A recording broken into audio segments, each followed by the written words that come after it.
어떻게 좀 날카롭게 좀 비판적으로 좀 했습니까? 오늘 최욱 씨 자평을 좀 해보자면. 제가 아는 지식이 없어서 그냥 짜증만 냈던 것 같아요. 네. 그러니까 두 분이 크게 타격을 안 받아. 부동산은 우리 모두가 정말 민감할 수밖에 없죠. 네. 그 중에서도 재개발.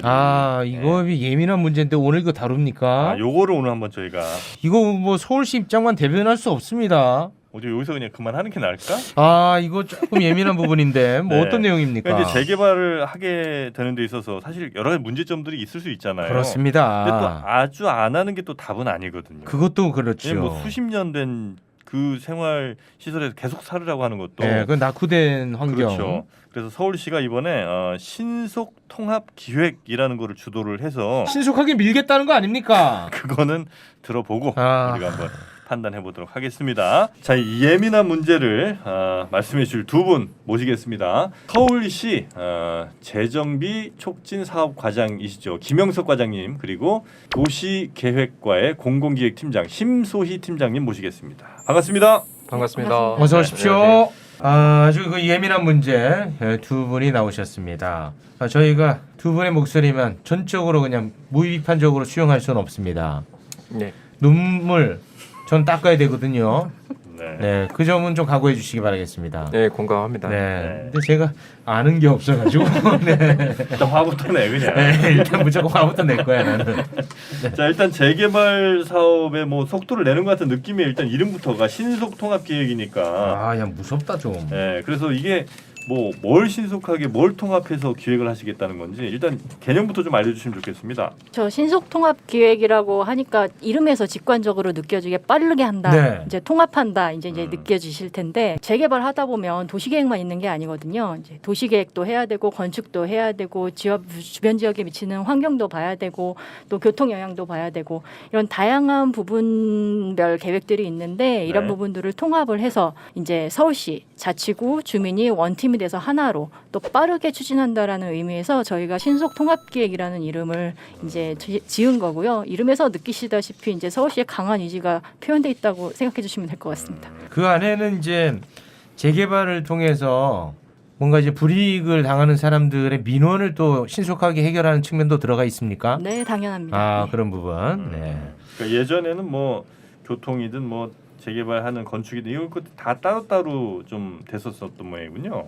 네, 그렇죠. 네, 심의 성격이 절차도 따로따로고. 그런데 이걸 이제 한 카테고리로 묶어서 빠르게 좀 진행을 하시겠다. 왜 이렇게 하는 겁니까?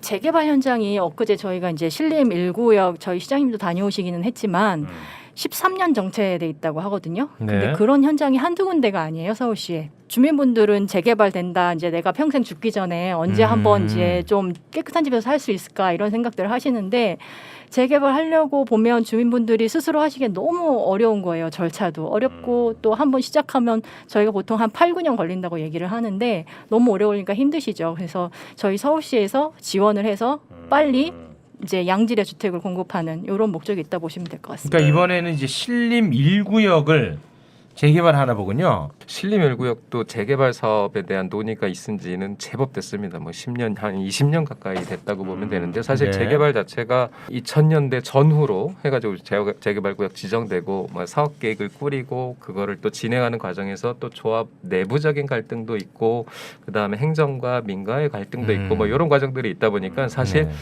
이제 기간이 많이 걸리는 게 사실입니다. 다만 이 공공기획이라는 걸 통해 가지고 그런 뭔가 사업 계획을 결정하는 데 있어서 지금 팀장님이 말씀하신 것처럼 이 사업 계획을 결정을 하는데 어떻게 보면 약간 전문성이 떨어지는 상황에서 일부 조합원들은 관심은 있는데 관여하기는 되게 어렵고 근데 조합장님과 그다음에 몇 분들이 엔지니어링 그다음에 뭐 시행사 이런 분들과 이렇게 얘기를 해가지고 가는 것 자체가 제대로 가고 있는지 그리고 그런 결정들이 공공에서 수용할 만한 건지 그런 부분들이 사실 정보들이 좀 원활하지 않다 보니까 그런 부분들을 민과 관이 같이 협력해서 바람직한 방향으로 계획을 짜고 좀 빨리 진행되도록 돕는다. 그렇게 이해하시면 될 것 같습니다. 신림 1구역을 뭐 어떻게 한다는 거예요? 신림 1구역이라는 데가 일단 굉장히 낙후된 데라는 건 우리가 좀 알아야 되는데 그거는 맞고 확실히 이제 재개발이 필요하다는 거는 다들 공감은 하시는데 거기 사시는 분들이 보통 이런 재개발하면 다 외지로 몰려나 좀 밀려나고. 그러니까 그거를 이제 싹 밀고 거기에 네. 뭐 아파트를 짓는 게 그렇겠죠. 재개발이요? 아, 그게 이제 재개발이고. 네. 재개발 간단히 좀 소개를 네, 드릴까요? 그거를 좀 알려주세요. 네, 제가 이거 그러니까 몰라요. 그 재개발, 재건축 이 부분조차도 이제 사람들이 조금 헷갈려하긴 합니다. 혼용해서 쓰죠. 그러니까 재개발은 어떻게 보면 차도 다니기 어려운 길이 좁고 이 필지들이 작은 그런 좀 노후 불량 주거 지역을 다시 정비하고서는 아파트 공동주택 같은 걸 짓는 것이 재개발이다. 네. 이렇게 보시면 되고 재건축은 요즘에 쉽게 얘기하면 아파트 재건축이다. 기존의 아파트들은 이미 주변에 이제 도로 여건들이나 이런 부분들이 양호한 기반시설이 양호한 상태에서 공동주택이 오래됐으니 그걸 다시 짓는다. 그러니까 아파트나 연립주택이 다시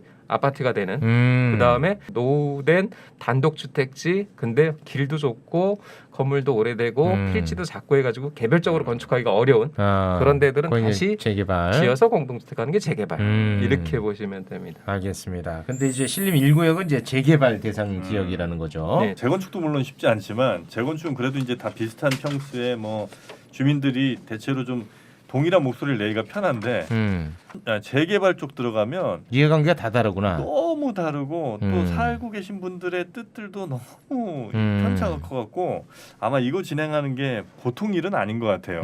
그 의견 수렴하고 네. 이해관계 조정하고 이런 게 이제 어려워서 지지부진했던 건데 네. 그거를 본격적으로 시간을 단축한다. 이게 이제 요지입니까? 예, 그렇습니다. 근데 조금만 오해가 있을 수 있어서 네. 조금만 말씀을 네. 드리면 신속통합 기획이라고 하는 말씀을 드리는 게 우리가 어떻게 보면 큰 어떤 일에 있어서 기획이 있고 그걸 좀 더 구체화하는 계획이 있고 그 다음에 설계가 있고 시행이 있고 네. 이런 구체화하는 단계들로 보면 이런 기획 단계부터 이제 민간은 사업성을 꾸리기 위해서 어쨌건 높이 짓고 공공시설 이런 거 필요 없고 네. 아파트 많이 해가지고 세대수 많이 잡는 것이 그렇겠죠. 최고인 거고. 그렇죠. 근데 그런 것이 어떻게 보면 재개발도 그런 열악한 상황들을 개선하는 그런 공공사업 성격을 법적으로 두고 있거든요. 그러다 보니까 그런 공공성을 같이 갖춰야 되는데 민간에서는 사업성만 갖추고 그렇죠. 공공에서는 그런 공공성을 강조하고 그러다 보면 결국은 공공에서 그런 결정 과정이 있어야 되는데 그런 결정을 하는 과정에 서로 충돌이 되거나 서로 이견이 있으니까 이게 결정이 되고선 그 다음 단계에 계획과 설계로 가야 되는데 그런 기획과 계획까지 가는 과정이 이게 잘 안 돌아가는 그래서 그런 과정들을 짧게 단축한다. 그러면 그 다음에 이루어지는 부분들은 그 계획 기획의 틀 안에서 계획을 하고 되니까. 설계를 하고 하는 그런 과정이 별도로 있어야 되는 것입니다. 네, 아 지금까지 이해했어. 네. 됐어 이제 나는. 감사합니다. 자, 그래서 지금 이제 어디까지 진행됐습니까? 신림 1구역 지금 저희가 신속통합 기획의 마무리 단계에 있는 거고요. 네. 이게 이제 향후에 저희가 기획 단계니까 아까 말씀하신 계획 단계와 설계 단계로 이어지는 앞으로의 단계를 앞두고 있는 거죠. 신속통합 기획의 마무리 단계에서 이것들을 아마 한 10월 정도에 조합에서 저희가 만든 기획안을 한번 조합원들한테 보여드리는 자리를 가지게 될 거고요. 조합총회를 통해서 주민분들이 이렇게 동의해 주신다. 그러면 바로 이제 계획 단계로 넘어가서 이제 위원회 심의도 가고 이제 건축 설계도 하고 이후 절차는 좀 이렇게 빠르게 진행이 될 수 있을 것 같습니다. 아니, 원래도 그렇게 하지 않았을까요? 근데 뭐 이게 특이한 거예요 이게? 그러니까 구역마다 되게 다르긴 한데 네. 아까 이제 말씀 주신 것처럼 나는 사업성이 중요하고 그 사업성을 확보해야 이 조합원들 동의도 얻고 간다 네. 하는 것 때문에 사업하는 주체 조합에서는 어쨌건 높고 네. 빡빡하게 많이 네. 뭔가 하는 것들을 결정을 받아야 그 틀 안에서 설계도 하고 네. 사업을 가는데 그걸 결정을 받는 것 자체가 공익성이라고 하는 부분에서 보면은 이게 좀 반하는 내용들이다 그렇죠. 보니까 이것이 이제 어떻게 보면 우리 속된 말로 빠꾸를 먹는 겁니다. 네. 그러니까 공공에서 빠꾸를 넣는 거죠. 네. 그러면 결국은 다시 돌아가서 그런 원점. 부분들을 다시 재조정하고 하는데 아. 나름 또 나는 갖고자 하는 그 수익성이라는 하는 그 목표치가 있기 때문에 그걸 갖고서는 그 또 다시 절차에 도전을 해요. 그 전에는 굉장히 그 이게 자꾸 비효율성이 돈다는 있었는데 거죠. 예. 그걸 이번에 이제 조금 효율적으로 시작부터 한다는 거군요. 같이 관여해서 네. 그런 부분들을 공감하고 공유하면서 그런 방향을 빨리 정한다. 알겠습니다. 그렇게 보시면 많이 급하셨는지 빠꾸란 단어를 또 쓰셨네요. 네네네. 이게 되게 어려운 게 하다 보면 또 예를 들어 뭐 25층까지 허가 났어. 그런데 있는 분 중에 누군가가 이번 시장 바뀌면 30층까지 무조건 가는데 왜 지금 하냐. 아 전면 취소 그러면. 네, 뭐 이런 일들이 굉장히 많은데 요거는 그래서 여기 계신 분들도 대부분 동의를 이제 하시는 거예요? 기획 단계에서는 어쨌든지 간에 현행 정책 기조라든가 현행 제도의 틀 안에서 저희가 이제 계획을 수립을 하게 되고 네. 그 계획 수립한 내용이 될 수 있으면 끝까지 유지될 수 있도록 관리를 하는데 당연히 정책 변화라는 건 있을 수밖에 없어요. 이게 네. 사업 기간이 짧은 기간에 이루어지는 게 아니라 몇 년씩 동안 이어지기 때문에 그 동안에 당연히 정책 변화나 도시 변화가 있는데 그런 것들을 유연하게 수용을 하는 것도 당연히 필요하거든요. 네. 그래서 큰 틀에 있어서의 계획 방향은 맞아야 되지만 이런 정책 변화에 따라서 아까 말씀하신 뭐 예를 들어 35층 규제가 없어졌다라고 한다면 그거에 맞춰서 공공기획이 또 추정이 돼야 되는 거고요. 저희 신속통합기획이 네. 그런 이제 과정들은 유연하게 진행하면서 네. 반영을 해서 진행하고 있습니다. 자 그러면 이제 신속통합 기획을 예정돼 있는 곳들이 어디 있어요?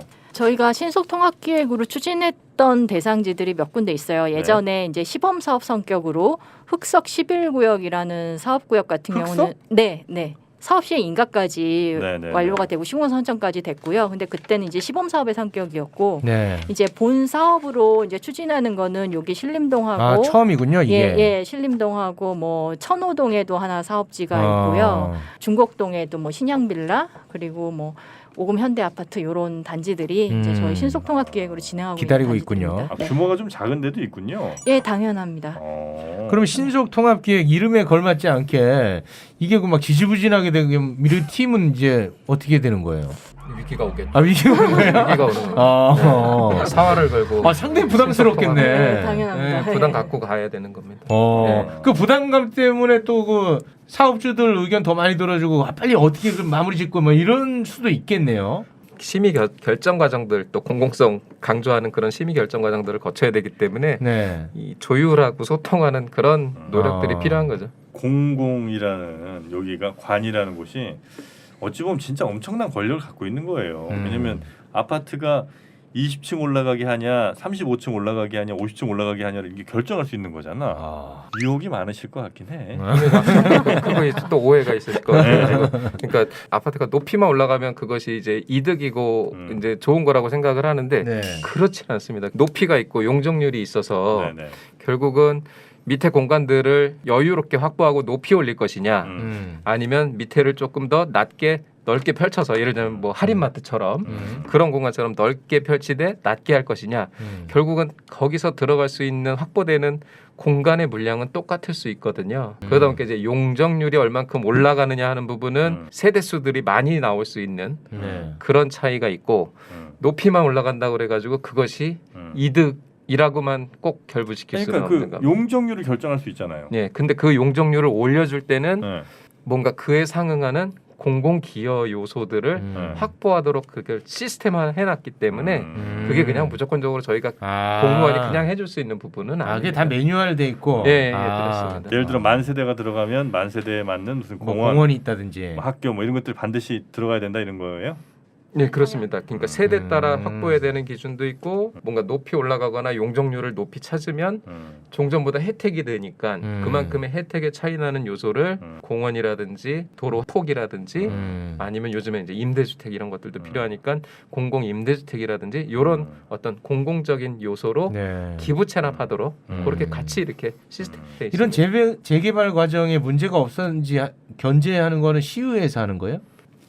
시의회라기보다는 뭐 이걸 이제 했는데 네. 뭐 잘했는지 못했는지는 누가 그 감시하는 거예요? 본인들이 또 하지. 에헤 그 자기들끼리 그거 그러니까 한번 공무원 차원에서 하는 것은 한계가 있고요. 결국은 모든 이런 도시관리계획 결정이라고 하는 것은 네. 그런 공공성과 이제 사익 이런 네. 균형감을 갖기 위한 가늠하는 그런 전문가로 구성된 위원회가 있어서 그런 위원회 심의 과정들을 꼭 거치도록 다 될 거기 있어요? 법에 정해져 있는 거예요. 이게 나는 앞뒤가 안 맞는다는 겁니다. 만약에 정말 공무원들이 뭘 늘릴 만한 여지가 없잖아? 네. 그럼 굳이 이런 팀도 필요 없어요. 딱 정해진 게 있으니까. 그러네. 듣고 보니. 근데 뭔가가 할 수 있는 게 있으니까. 그렇지. 뭐 기획팀도 빨리 만들어 갖고 용적률 조정한다든지 이 딜이 있는 거지. 그렇지. 근데 형 제가- 예리해. 형 아니면 내가 또 공무원한테 당할 뻔했어. 우리 시민의 눈물. 다시 한번 좀 제가 또 말씀을 와, 나 드리면 당할 뻔했네 이 형 없었으면. 이게 계산처럼 되면 네. 우리 서울이 그냥 바둑판처럼 짜여져 있는 똑같은 형상이라고 보면 그렇게 계산과 어떤 이 기계적으로 할 수 있는데 뭐 신림 1구역은 신림 1구역 나름대로의 특수성이 있다. 관악산 자락이 있고 하천 상황이 있고 도로 여건이 있고 그게 각각 구역마다 다르기 때문에 여건과 환경이 다 그런 다르다. 부분들이 계획적인 전문성을 갖고서는 알겠습니다. 조율하는 과정들이 다 그저 필요합니다. 협상 대상자는 누굽니까? 조합장이에요? 어떻게 보면은 이 토지 등 소유자고 결국은 그걸 대표하는 건 조합인데 네. 중간에 구청도 있으니까 구청에서 그런 안을 기본적으로 검토하는 주체의 역할을 하거든요. 구청, 조합, 조합장, 그다음에 조합장 개인은 아닌 아, 겁니다. 조합. 예. 그다음에 시, 이런 어떤 3자 관계라고 볼 수 있겠죠. 그 중에 가운데 이제 우리 선생님들이 계신다는 거군요. 네. 아. 그렇습니다. 공무원 믿어 주십시오. 에이 그렇게는 못하죠. 말씀을 그렇게는 못하죠. 항상 감시와 견제는 필요한 겁니다. 요 언제부터 여기는 이제 저 들어가는지는 아직 이제 너무 초기 단계라 얘기할 수는 없는 상황인 거고. 일정들이요. 네.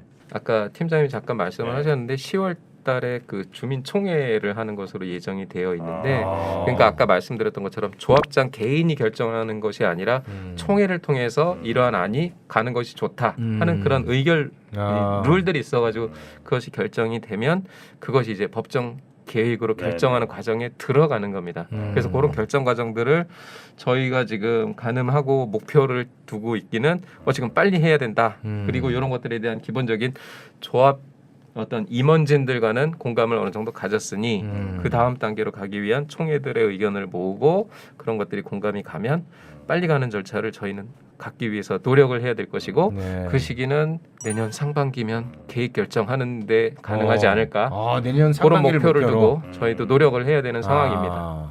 이게 그 현 정부의 공급 확대 정책이랑도 맞물려 있는 겁니까? 아니면 그거랑은 무관합니까? 그렇다고 볼 수 있죠. 결국은 어떤 정책의 어떤 네이밍이 다를 수는 있겠지만 결국은 방향성은. 주택 공급을 활성화하자 하는 취지에는 다 같은 맥을 같이 한다고 볼 수 있을 거예요.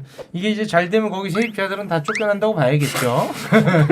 반드시 그렇지는 않습니다. 저희가 지금 우리 신림 1구역 같은 경우도 기존에 이제 이거는 오랫동안 사업이 정체된 지역인데 종전에는 2,886세대로 계획을 예전 10년 전에 13년 전에 계획 수립된 게 하나 있었어요. 근데 저희가 이번에 계획을 다시 수립을 하면서 이제 4,000에서 4,200세대 정도로 세대수가 느는데 세대수가 늘었을 때 법적으로 정해진 임대주택 비율이라는 게 있거든요.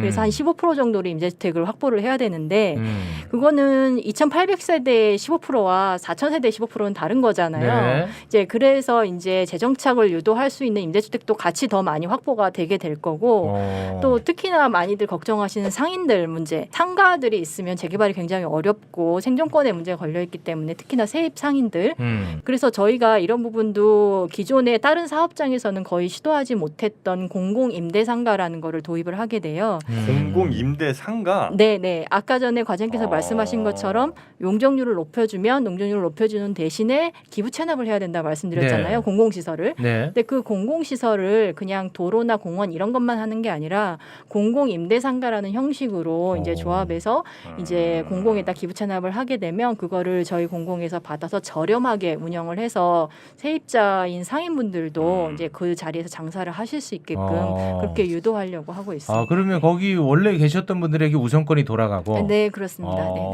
그럼 이제 일반적인 임대료 그 비슷한 지역에서 예를 들어 상인을 하시는 분들의 임대료와는 차이가 많이 날 거 아니에요? 네, 아무래도 그렇게 되겠죠. 그러니까 거기에 계셨다는 이유로 예를 들어 주변 상인분들보다 뭐 반값 혹은 뭐 그 이하로 아마 제공을 해주실 것 같은데 그게 좋은 건가? 저희가 많이 그렇게들 같이 판단이 좀 권장을 필요한 것 하고 같은데. 있고요. 지금 뭐 가격이 반값이 될지 그 이하가 될지는 조금 저희도 검토를 해봐야 알겠지만 우선 입주권을 이런 식으로 공공임대상가를 기부 체납하지 않는 단지 일반 단지에서 재개발을 할 때 상가 세입자분들이 다시 재입주를 하려면 너무 비용이 비싸니까 당연하죠. 그럴 때 저희가 도시계획위원회나 심의 과정에서 우선 입주권을 부여하도록 조건을 주는 경우도 있어요. 그러니까 그런 식으로도 운영을 하기 때문에 그런 분들이 이 공동체로서 이 지역에 정착하시는 데 있어서 쫓겨나는 게 아니라 둥지 내몰림이 아니라 재정착할 수 있도록 유도하는 거는 공공적인 역할이 크다고 볼 수 있겠습니다. 급하게 생각하면 뭐 괜찮은 것 같긴 한데 일단은 보류하겠습니다. 칭찬 너무 저렇게 남발할 수 없습니다. 네. 요거는 약간 중립기업 박아놓겠습니다. 네. 끝으로 이 저 기획에 대해서 좀 더 뭐 자랑하실 거 있으면 시간을 좀 드리겠습니다. 저희 신림 1구역 같은 네. 경우는요. 사업적인 측면에서도 공공적인 측면에서도 큰 이제 개선이 있었다고 보는데 네. 일단 용적률도 230%에서 259%로 늘었고 세대수도 아까 말씀드린 것처럼 2,886세대에서 4,000세대 정도로 늘었고 근데 그 대신에 이제 저희가 하천이 중간에 이제 도림천 이지류가 있어요. 그게 네. 현재 이제 복개 주차장으로 돼 있는 거를 다시 시에서 열어서 이거를 이제 하천을 복원을 하는데 주민분들이 그 옆에 수변공원을 또 조성을 하셔서 이제 지역사회와 함께 할 수 있는 저희 뭐 지천 르네상스라고 이야기를 하는 그런 부분들도 들어오게 될 거고 뒤에 관악산과 이 복원되는 하천 그리고 이제 주변 지역을 잇는 녹지축이 한 4개 정도 들어오거든요. 그런 부분들에 있어서 사업적으로도 굉장히 좋고 또 공공적인 측면에서도 서울 시민에게 관악산과 이제 도림천을 돌려줄 수 있는 그런 계획이 될 거라고 자신을 하고 있습니다. 네. 자 오늘 어떻게 좀 날카롭게 좀 비판적으로 좀 했습니까? 오늘 최욱 씨 자평을 좀 해보자면 아, 제가 이제 아는 네. 지식이 없어서 그냥 짜증만 냈던 것 같아요. 네. 그러니까 두 분이 크게 타격을 안 받아. 오늘 뭐 그렇게 어렵지 않으셨죠 두 분? 아 궁지로 몰아야 되는데. 저희가 많이 어려웠던 걸로 하고 끝내시죠. 지금까지 서울시 재정비 촉진 사업과의 김영석 과장님 그리고 도시계획과 심소희 팀장님 두 분 함께했습니다. 대단히 고맙습니다. 고맙습니다. 고맙습니다. 네, 걱정 말아요 서울 여러분과 늘 함께 하고 있죠. 팟빵 채널 통해서 댓글도 좀 남겨주시고요. 서울@팟빵.com으로 여러분의 의견 보내주시면 더욱 감사하겠습니다. 네, 저희는 무조건 시민 여러분만 보고 달려가겠습니다. 함께해 주신 여러분 고맙습니다. 고맙습니다.